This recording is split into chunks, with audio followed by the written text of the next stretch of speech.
The header image here is Boeing X-37B, which we tracked in conjunction to the Black Knight, which is an alleged ancient artifact that's been floating up there for centuries or millennia, who knows, allegedly. But of course, the Boeing X-37B specifically interesting because it was on an autonomous trip. I think it was like 2 years it was up there. Don't know about the payload. They didn't make that part public, but it was autonomous. It autonomously flew up there, did its thing, and then it landed. And it's this weird mystery craft. And so, why bring it up? Because China has landed a mysterious spacecraft that spent 9 months in Earth's orbit, making the nation one of just a handful of entities that have successfully operated a reusable spacecraft. 9 months is interesting too. What, did they create some CRISPR genetically modified baby and sent them up there, the mother up there, for the 9 months? Because, hey, if you're not on some kind of land, do the ethics still apply? I mean, yes, they should, but, this is how they justify weird, strange things. So I wouldn't be surprised if they impregnated some lady with some artificial impregnator thing with some synthetic DNA or something, CRISPR made super, baby, super soldier. And then they're like, hey, we can't have you here because it's illegal and da-da-da. So, hey, let's just put you on this mysterious spacecraft, put you in space, 9 months, boom, baby comes out, come back down. And, hey, whoopsies, they were in space. Just making it up. I don't know. The quote, complete success of this experiment marks a significant breakthrough in our country's research on reusable spacecraft technology, Chinese state media agency Xinhua reported.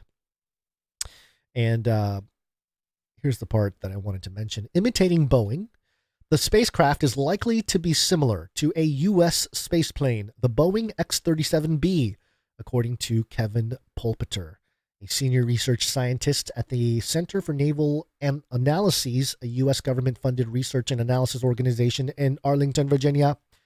The purpose of X-37B is unknown, but he says the Chinese government was concerned about the craft's military capabilities when it was revealed in 2010. Aha, okay, so they're like, you guys have secret spacecraft? We have secret spacecraft. Jonathan McDowell, an astrophysicist at Center for Astrophysics, Harvard and Smithsonian in Boston, Massachusetts, agreed that China's experimental spacecraft could be a nod to Boeing's X-37B spaceplane. Like the X-37B, the Chinese vehicle seems to be fairly small. And, of course, it mentions the robotic arm up there that, the Chinese satellites that captured like trash or what do they call it? Like space junk, and threw it back at Earth so it burns up in the atmosphere. Doing us a favor, robotic arm China. And then this quote here: the Chinese have been working with a lot of robot arms in other contexts, like the Chinese space station and other satellite servicing experiments, McDowell said. For example, last year China removed a defunct satellite from orbit using another satellite. Ugh. So there you go. This is more indications that, in some ways China's winning. In other ways, China's just catching up. But catching up quickly, apparently, because they're mimicking or replicating the X-37B, which is so strange. It's one of those things where in an era of UFO and UAPs being a institutional, governmental, public, very public topic nowadays, you have the government having a public craft like the X-37B, which is known and is public, but not fully, purpose unknown, payloads unknown, it's kind of like, okay, it's kind of like your public secret project. And then China has their own public secret project. So everything is public. Everything is sort of transparent. And that will be a theme in this trans world. You got your transgenders, you got your transhumans, and you got your transparency when it comes to all of the hanky-panky that traditionally was part of the system. So, yeah, I think this is an interesting little extra cherry on top all the China stuff, because it demonstrates that they are aware of the multi-domain warfare taking place. Okay, one last thing to end it on a, I don't know, I guess kind of fun, but also kind of weird. And clearly kind of crypto, moving into that territory. Got a story here concerning the Secret Service. And I guess that's Beast System. Speaking of the Beast System, Beast System. But it is specifically crypto related. So let's play that crypto jingle too, if I can find it. Where's my crypto jingle? Is this a crypto? Bleep, bleep, bleep, bleep, bleep, bleep. All right. Can't seem to find it. I have the Bitcoin one. Bitcoin go to moon. And now with ordinals, you can make smart contracts and NFTs on the Bitcoin blockchain. Clog up that blockchain with silly NFTs. Cointelegraph.com here. Secret Service owns crypto, loves blockchain, and has an NFT collection. Blockchain. Oh, man. Now you know what those Secret Service members are up to. In a recent AMA, Ask Me Anything session on Reddit's cryptocurrency, or r/cryptocurrency subreddit, representatives from a task force within the United States Secret Service revealed that they own crypto, maintain an NFT collection, and recognize the potential of blockchain technology in combating financial crimes. In contrast to some regulators who view cryptocurrencies as tools for fraudsters and scammers, the task force expressed enthusiasm for the transparent, there it is, and public nature of blockchains. They described it as, quote, an amazing opportunity for law enforcement agencies to effectively trace the movement of funds, aiding the fight against illicit activities. Now, here's what's really interesting about this. The Secret Service doing all this is complete redundancy, because with NFTs, public blockchains, and crypto, the part of the revolution of it is that there is pseudo anonymity, and that is to say, partial anonymity. I can move some Bitcoin around on the Bitcoin network, and a record of that transaction will exist on the Bitcoin network forever. So, people that have sent us Bitcoin to our address, that transaction is there forever. However, to the world, bad example, because here at Canary Cry Radio and Canary Cry News Talk, we've made our wallet, we have a public Bitcoin wallet where it's like, hey, if you're going to send us Bitcoin, please send it to this address. So we have doxed that wallet as being ours. So people can see how much Bitcoin we have in that wallet, and people can see if we ever move it. So there is a sort of built-in accountability when it comes to, crypto and all this kind of stuff, where the public blockchain allows for not Secret Service people to track your stuff, but if you are public about it, anybody, the general public, to track your stuff. And the point is, the general public can track all the movements. They may not know the parties involved, but they can know certain activities. So, my main point here is that as a Secret Service member, you may have access to tools for surveillance, right? For suspects of things of that nature. With blockchain and crypto and NFTs, you don't need the Secret Service to do all the tracking. The blockchain and the technology does all the tracking itself. It's really an accounting. That's why it's a ledger, distributed ledger. So in that regard, the public, if there is a manhunt, so to speak, and trying to identify certain activities of, individuals maybe in the crypto space. For example, when Sam Bankman-Fried, when that whole thing, the FTX thing went down, people were looking at those public wallets and they can see all the money moving in and out and moving elsewhere and things of that nature. Everybody knew. It's like everybody knew was like, oh, we can see what you're doing here, Sam Bankman-Fried. We see all your movements, and this will all come out in court in due time. And so the public was able to kind of track it, right? You don't need Secret Service members to track it. The public is able to kind of figure it out. And so, yeah, it's a very interesting time. It's sort of the radicalization of every citizen. That's what the technocracy does. No longer are there, there still are going to be actual Secret Service members and, people in black suits and high-level military operations and secret clearances and all that will exist. But the power of crowdsourcing and the power of the hive mind, really, it's truly the hive mind, is that leveraging this type of technology, they become their own sort of moral police in this new technological era, where if you know an individual is doing some shady stuff, unethical stuff, you can see that they're what they were doing with their money. Maybe they were moving money to a other public wallet that is known to be of another type of crime or whatever it may be.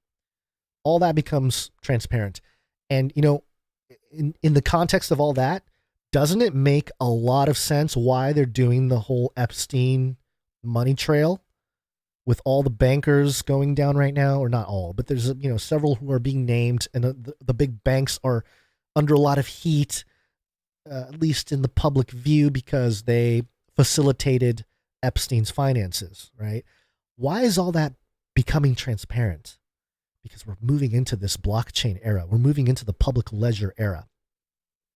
And I think the people that are going to be duped are the ones not paying attention and jump onto the Canton chain, brought to you by Goldman Sachs. And who else was it? It was Goldman Sachs. It was Deloitte. I'm trying to find that story. I think I lost it. Paradromics. No, that wasn't it. Which one was the story? DNA. No, that wasn't it. The qubits. No, that wasn't it either. Which one? I lost the story. No. Was it the depression story? People out there, remember, I'm losing my mind. I'm getting too tired. No, the thing. The thing. So, all right. Sorry to end it on such a wacky, weird note, but there you go. That's a show. Man, that was a bumpy one. I feel bad.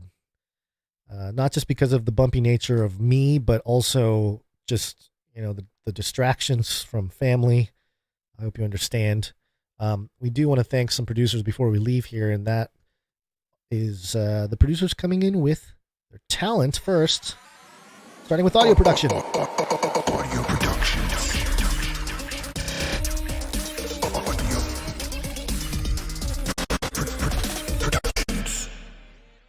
Okay, we're going to kick it off with Jonathan F., whose jingle I have lost. I need to find that jingle again. It goes, Jonathan F. And it's got some music. All right. Jonathan F. had a note here. He said, he's got two here. One, I made a quick 300 streak jingle. Thank you very much, Jonathan F. Been uploading consistently and not sure you guys are receiving the art audio production. Yeah, we're receiving it. We've been playing it. We've been playing all of them. Where are you at, man? So yes, we have been getting those, and where did I misplace it? Hold on, let me double check that Jonathan F. jingle, because we need to make sure that we play it. I'm pretty sure you know what? Sometimes I put it in the wrong folder, and that can be a problem. Give me 1 second here. There we go. Nope, that's not it either. Wow. Like I said, rough one today. I thought I had it all done, but apparently not. Okay, well, let's see. How can I do this? Let me do it this way. 300 streak jingle. Here we go, Jonathan F. Thank you. Sorry, folks. I'm waiting for things to load and play. Come on. Here we go.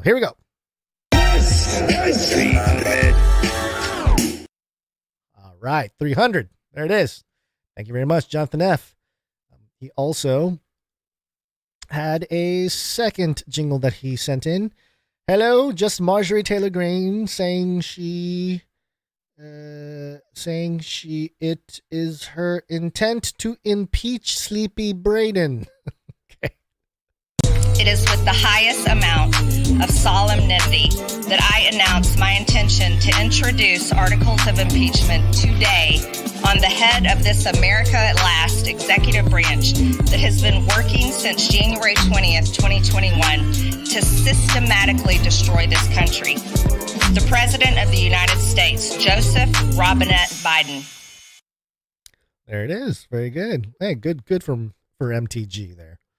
Doing some good work trying to impeach the president. Nice job. Rise of Christian nationalism. All right. Thank you, Jonathan F., for the jingles. Always appreciate it. And yeah, we're getting him, and we've been playing him, I think. I don't think I'm behind on any Jonathan F. stuff here.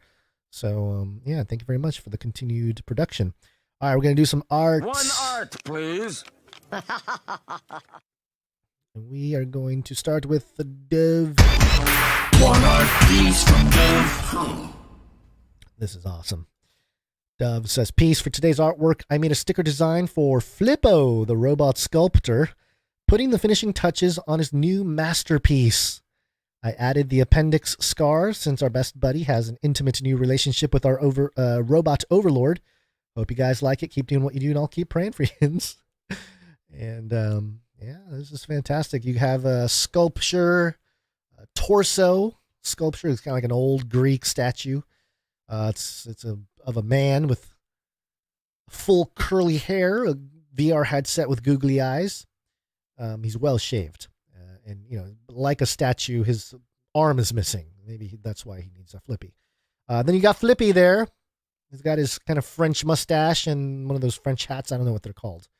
And he's got a couple pins in his head, and he's got a hammer, and he's chiseling away, creating Basilica Appendicus, the name of the statue. And sure enough, you have the scar right there on his appendix area.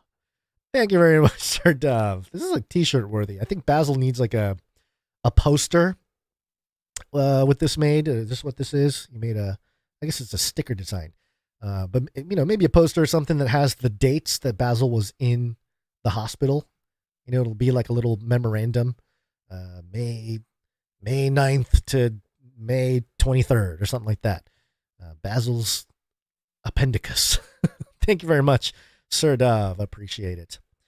We also got something from Sir Darren Knight of the Hungry Pandas. And Sir Darren sent a note as well. And it says, when I heard about Basil being trapped in the hospital and calling it a game show, I couldn't help but think of it as a reference to the Squid Games. So I made some art for the show. Prayers for his recovery. Thank you very much, Sir Darren Knight of the Hungry Pandas. And yeah, we have a logo here. It's got the white, pink, and black background. The pink and white being sort of the kind of that thematic color weaving of the show Squid Games, which I never watched. I never saw Squid Games. I know it was very popular. I just haven't gotten around to it. But you got your Canary Cry News Talk logo here in kind of a futuristic font. Think outside the cage. It's got the smatterings of pink all up in there. No Escape from the Appendix Games, Season 1. And you have your kind of 8-bit versions. Okay. I think so that character that has that weird mask thing on, I think that's Basil, because they got the big googly eyes. He's in like a pink hoodie. And then you got, I think that's Gons on the left, 8-bit version. I'm wearing like a green jumper suit or something. I got my glasses on. So very cool. Love it. Awesome.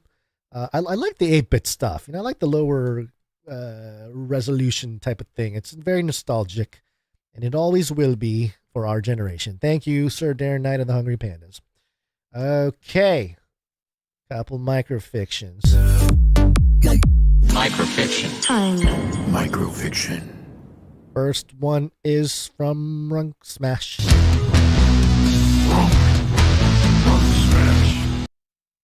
I ready for Runk Smash? Yeah, I think so. Yeah. Oh my goodness. It's not a good microfiction so far. Here it is from Runk Smash.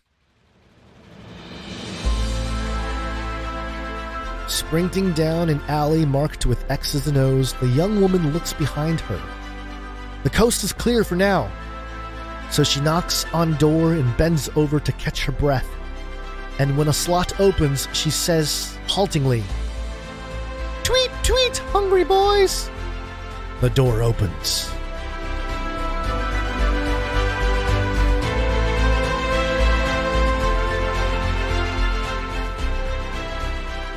I cannot wait to find out what happens next. Always on cliffhanger from Runk Smash on the microfiction. Thank you very much, Runk Smash. We got one more here from Stephen S. Stephen S. That's an echo.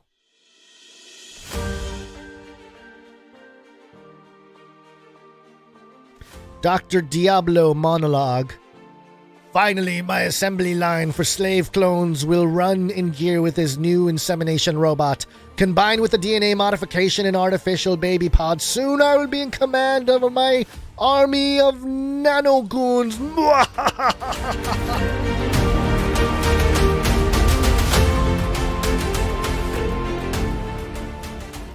My family thinks I'm weird.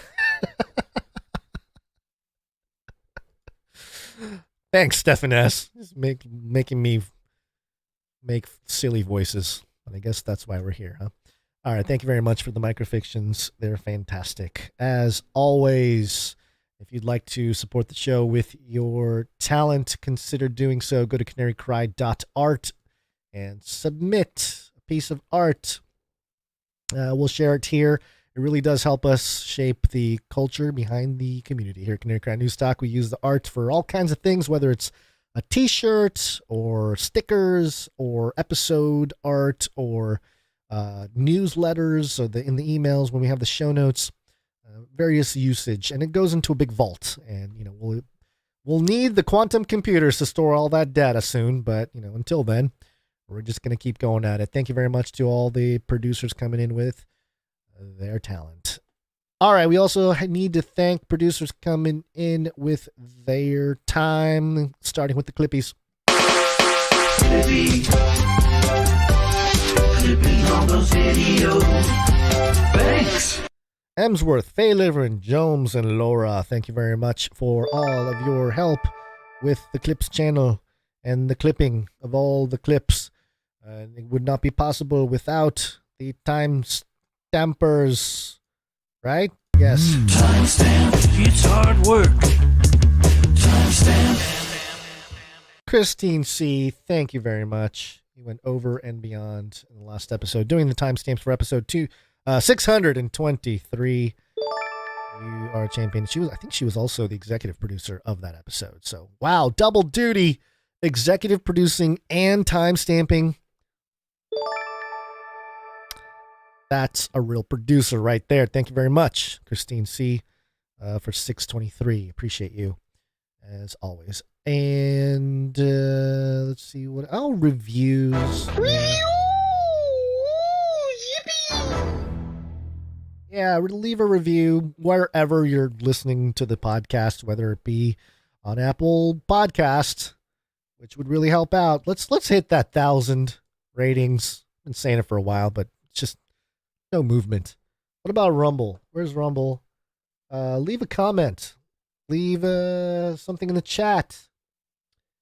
Do something. Where are we at on the subscribers? 2.32K followers of Canary Cry News Talk on Rumble. Can we not get that to match YouTube? I think we got 7,000 followers on YouTube. Get over there on Rumble, folks. Anyway, yeah, leave us a rating and a review. Help us get the show out there. Again, it's an algorithmic world.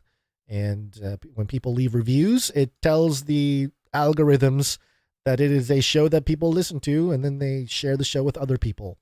So it does help us out. And it's one of those things that could be your small contribution of producing the show, really, because you're sharing about the show, you're sharing thoughts about the show, and you're letting it be known publicly that you listen to the show. Not necessarily, you don't have to dox yourself or anything like that, but it's just a public declaration, anonymously even. And it's just a good way to get the word out, because word of mouth is still the best way to learn about podcasts like this one. So there you go. Please leave a rating and a review. Real quick, Canary Cry meetups. Canary Cry Meetup. Go to canarycrymeetups.com. Look for a meetup that's happening near you. And if there's one that's not happening near you, you become the meetup. Choose a location, figure out a date and time, make a flyer, and we will help you promote it. We can even help you make a flyer. There's producers that do that around here. If you need help, just let us know. It's a great way to connect with your local community of people that are like-minded. It's a good starting point to Canary Cry thinking, just sort of paying attention to eschatology, paying attention to, topics like transhumanism and the technocracy and the whole deal, but staying grounded in the truth, in the word. And so it's important to create that sort of network, if you will, locally in case, or not in case, but when something goes down, you need your support system. So one way to meet like-minded people is through meetups. And so we encourage all of you to host a meetup or to attend a meetup. There you go. Thank you very much. We'll see you at the meetup. This is fun! See you at the meetup.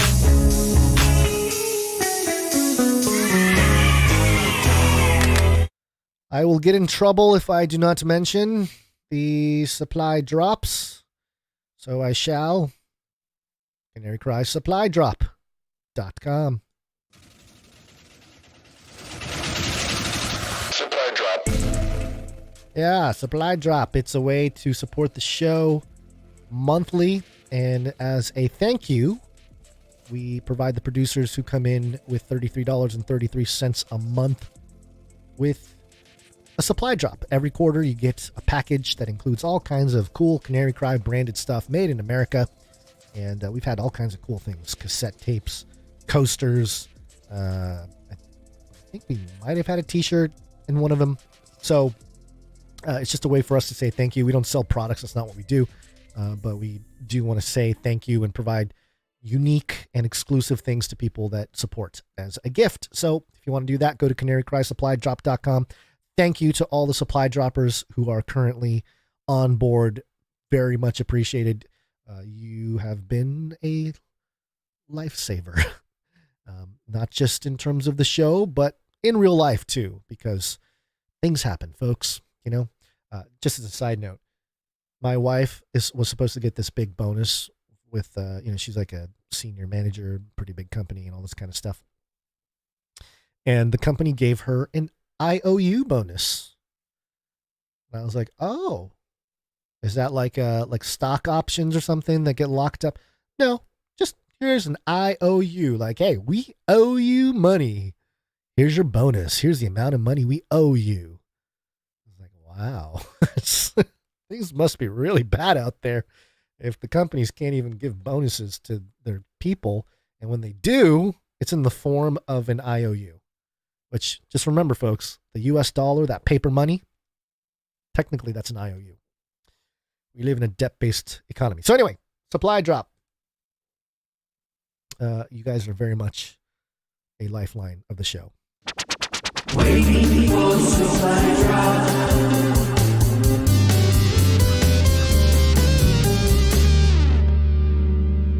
All right, a quick thank you to Jam for the links. Jam's been really keeping track of the situation in Brazil, and it's very interesting, folks. A lot of corruption there, and a lot of Klaus stuff he was showing. Klaus is making comments about what Brazil needs to do, and that's never a good sign. So, thank you, Jam, for the links, and keep us into. I know it's kind of hard sometimes to fit a whole Brazil report in a typical CCNT episode we've touched on it before, but again, Jam, we appreciate you. Thank you very much.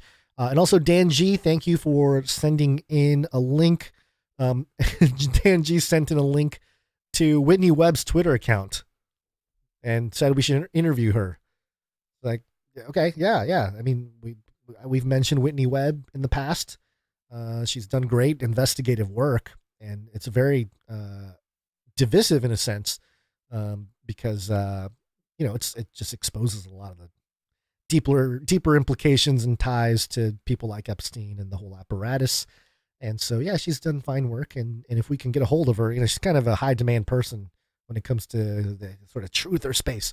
But we'll send out a note to see if we can get her on the show for an interview. So, yeah, we'll definitely try that. Thank you very much, Dan G.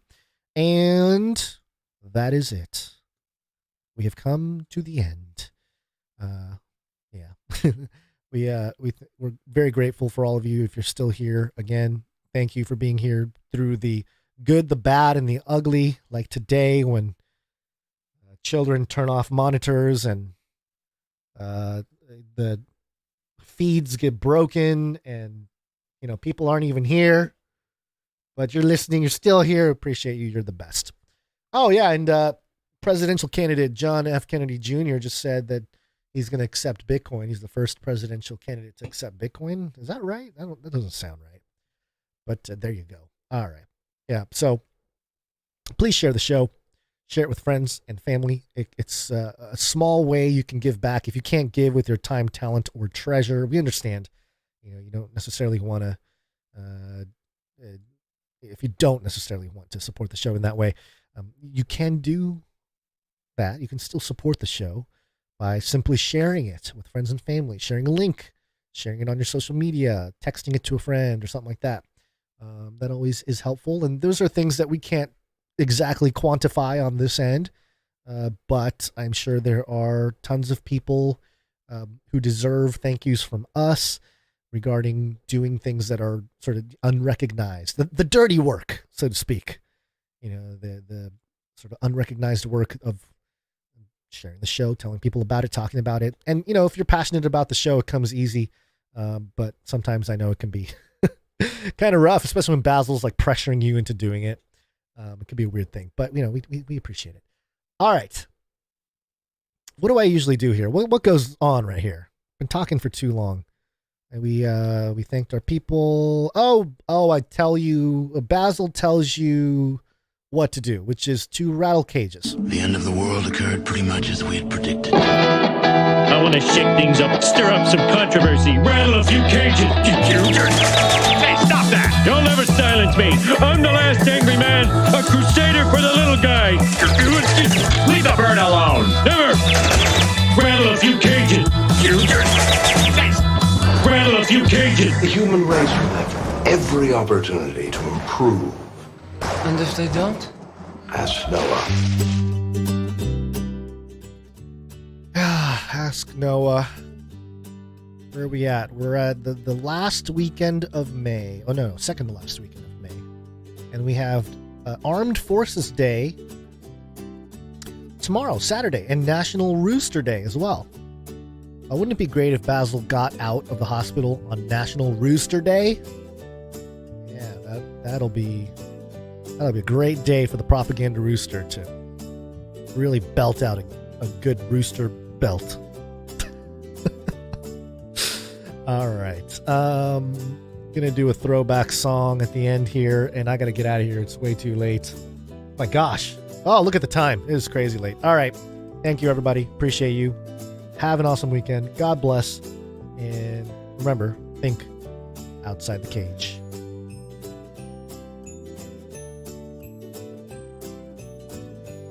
Bye-bye. It will kill. We're all gonna die. We will hunt you down and make you pay. Armageddon's on the way. Give me a break. I've ordered more pills than anyone in the world. Armageddon's on the way. I'll keep you warm and safe in my people's zoo. Remember, reality is an illusion. The universe is a hologram. Buy gold. Bye! In the future, humans will be confined in a people's zoo. I'll keep you safe and warm in my people's zoo. Feeding more.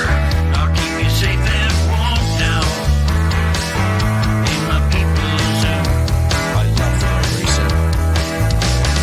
You and you in my people's zoo. I'll keep the cameras on.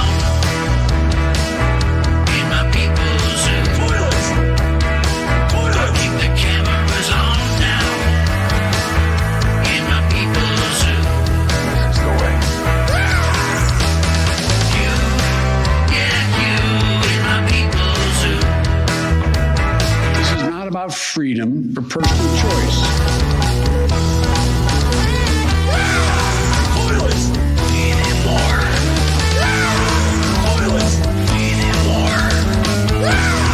Toilets! Feeding more. Toilets! Feeding more. Toilets! Feeding more. Armageddon's on the way. Armageddon's on the way. I'll make you fat and sassy in my people's zoo. I love the way you said it. I'll make you fat and sassy in my people's zoo. You, yeah, you. You, yeah, you. You, yeah, you. In my people's zoo. Feeding more. Goodbye, everybody, and that's the end. And everyone says, "Oh, that was fun." Bye, bye, bye, bye. I'm out of here. Bye. Canary Cry Radio.com/support.